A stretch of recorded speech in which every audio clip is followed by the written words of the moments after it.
Joining us now from Toronto, Canada is National Post columnist Sabrina Maddeaux. Her journalistic range spans from culture to politics north of the border, but lately her attention has been focused on the Beijing Olympic Games. Sabrina, welcome to Takeline. Thanks for having me. Let's get right into it. The games are always a display of, geopolitical relations, and I think this game's perhaps that is more present than ever with tensions in the Ukraine and tensions generally between the West and China, specifically Canada and the U.S. and China, always there in the background as providing a kind of context to what we're seeing. How are people viewing the games in Canada, and do those kind of existing tensions between Canada and China influence the way people are thinking about the games right now?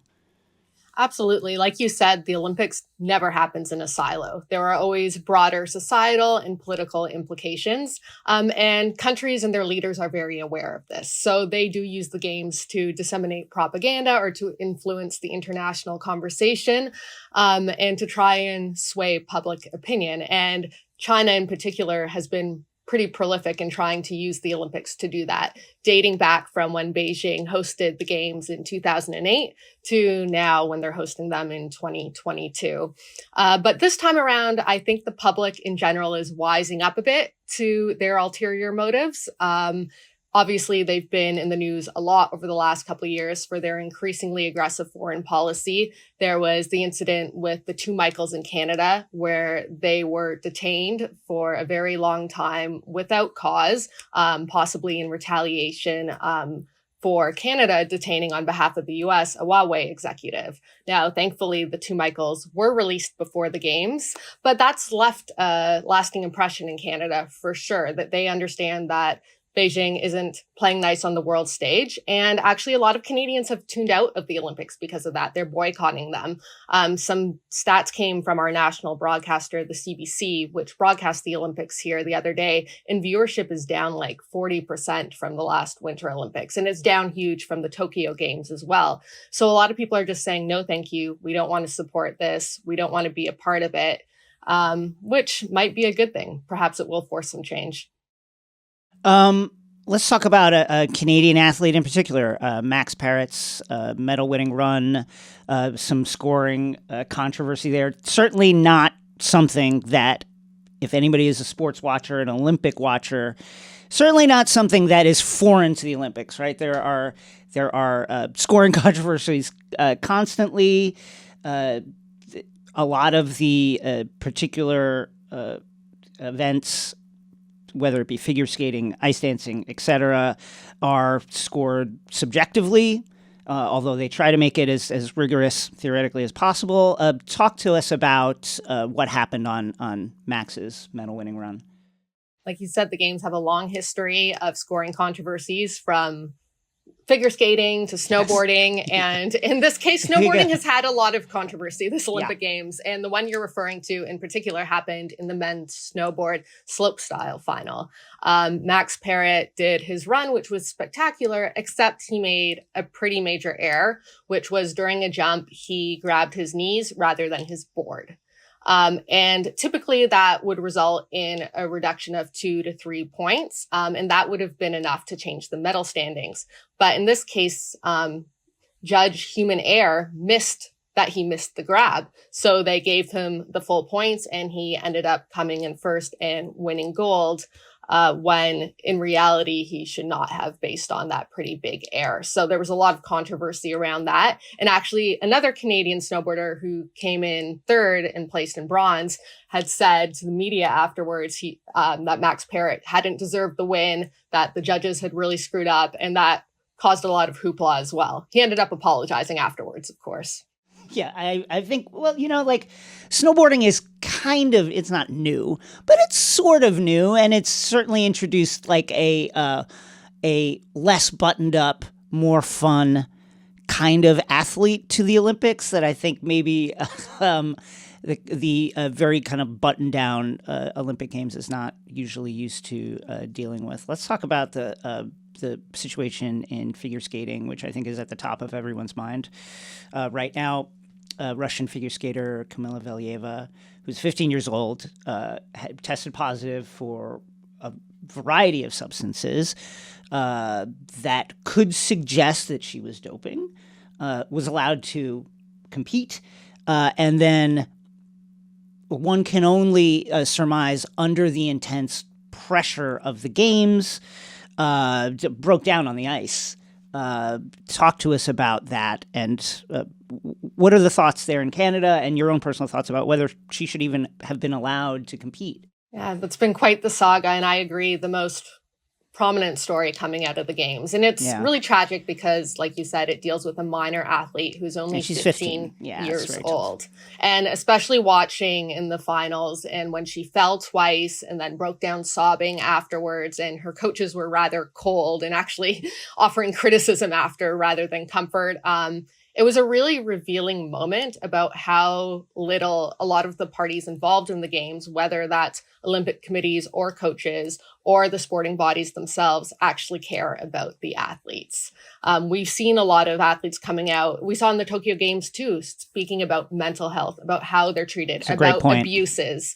And this is a pattern we're seeing emerge, and it's great that athletes are speaking out or about it, even though Kamila hasn't spoken out, but there's political considerations for her as well, of course, being from Russia. But the bigger story here is Russia technically isn't supposed to be competing in the games. Right, correct. They're competing under the ROC banner because they supposedly received a ban after the Sochi Olympics, in which they were discovered to be undergoing state-sponsored doping. Which, they weren't just giving their athletes drugs. What they were doing was they were making their own proprietary cocktail of steroids and giving that to their athletes. And they were also sneaking lab tests in and out of the Sochi lab through a mouse hole. So this was like as bad as it gets in doping. And yet they still weren't fully banned, supposedly because they didn't want innocent athletes to be harmed. But from my perspective, you are harming innocent athletes when you allow this doping culture to continue. Takeline is brought to you by Underdog Fantasy. I want to tell you about the easiest and most fun way to spice up your season. It's Underdog Fantasy. Woo woo! And their brand new pick'em game. Just pick over or under on your favorite or least favorite or middle favorite or whatever player's stats, and you can help win up to 20 times, 20x, 20, your money in a single night. Underdog keeps it super simple with their easy-to-use website and mobile apps. Use code TAKELINE to get your first deposit doubled by Underdog. Sign up now with the code TAKELINE, and you'll double your first deposit up to $100 in bonus cash when you make your first deposit of $10 or more. Deposit $100, double it, and you get $100 free. Yeah, we spoke earlier about how these games, since they began, have essentially been a stand-in for geopolitical considerations, political relationships between nations, etc. And when that happens, the pressure on the athletes is immense. I mean, you mentioned the Japanese games. The pressure that the Japanese athletes were under and spoke about and manifested, despite coming in second or third, coming to the podium in tears, talking about that they let their nation down. Those are the kind of pressures that are there on in a kind of normal setting, as normal as this can be. But with Russia, I mean, you spoke about it, the previous doping, you couldn't even call it allegations, but the case that is for which there is significant evidence was extremely structured, thought out, broad-based, and active at every level with the goal of providing substances to athletes to allow them to compete above and beyond a normal level with the acquiescence of the government and the Russian Olympic Committee at every level. So it's wild that they're allowed to compete. What is the view of the other competitors, the other athletes? I mean, I would imagine it would be tough to talk about it there at the games, but is there a sense of how other athletes are feeling about the fact that Valieva was allowed to compete?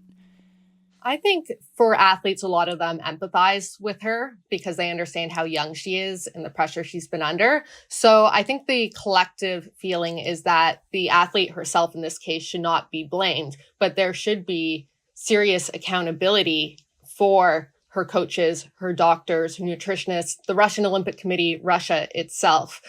Everyone around her should be held accountable. And the problem with allowing her to continue to compete is that put her in the position where she broke to the point she was falling, she was sobbing. It would have been better for her mentally and probably in the long term to be taken out of the games. So we need to have a conversation about how we're treating athletes, and also the conversation about how we apply doping standards. When there are these constant doping controversies and these discrepancies around how different athletes get treated, how athletes from different countries get treated, there needs to be more consistency, and there really needs to be a zero tolerance approach. You talk about the substances. So there's 3 different ones. It seems like they have to do with working on the human heart somehow. But is there an idea about how these would have helped her? The one about the heart, from my understanding, is it can increase blood flow to the heart, which can increase stamina, of course. And, I'm not a doctor, so I can't get into much more detail than that. Of course. But that's the gist of it. Many have pointed out the seeming double standard using the case of the American athlete, Sha'Carri Richardson, who was suspended from the Summer Olympic Games.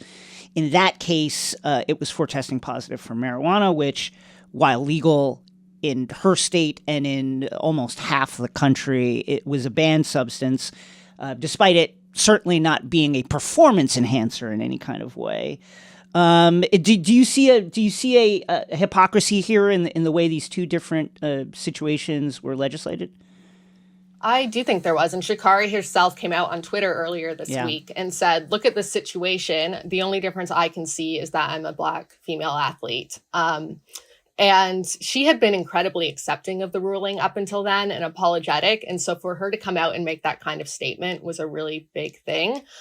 From my perspective, with Sha'Carri, we need to have a conversation about recreational drugs and cannabis in particular, which, like you said, is legal in many states, in many countries. It's legal in Canada. And it was legal in the state that she was qualifying in. So why is she being banned? Also, cannabis is not tied to performance enhancement. So what we're talking about when we ban athletes for recreational drugs like cannabis is we're legislating morality instead of trying to put everyone on an equal playing ground. And sports should be about the equal playing ground. So I think we need to move away from the focus on recreational drugs.